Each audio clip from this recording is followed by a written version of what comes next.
नमस्कार मित्रांनो, मी डॉक्टर मनीषा शेळके.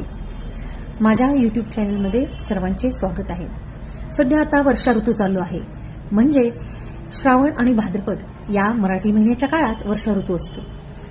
बाहेर सतत पडणारा पाऊस, पश्चिमेकडील वारा, जमिनीतून निघणारी वाफ, आम्लविपाकी जल यामुळे आणि कमी झालेला अग्नी यामुळे वातादी दोष प्रकोपित होत असतात.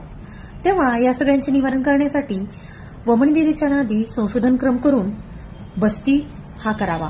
कारण वर्षा ऋतूमध्ये वाताचा प्रकोप काळ असतो आणि पित्ताचा संचय काळ असतो, जे पिंडी ते ब्रह्मांडी. बाहेर जसा वातावरणामध्ये वाताचा प्रकोप असतो, तसं शरीरामध्ये सुद्धा वाताचा प्रकोप झालेला असतो आणि यासाठी बस्ती कर्म हे उत्तम आहे.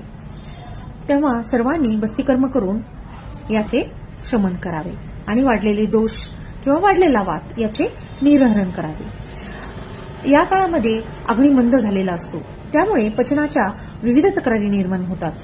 अपचन, खाल्लेले अन्न न पचणे, अरुची, डायरिया म्हणजे अतिसार, पोटामध्ये गुब्बारणे, पोटामध्ये गडगड होणे, पोट फुगणे, अशा पोटाच्या विविध तक्रारी असतात. तेव्हा या काळामध्ये खाण्यासाठी जो आपल्याला आहार घ्यायचा आहे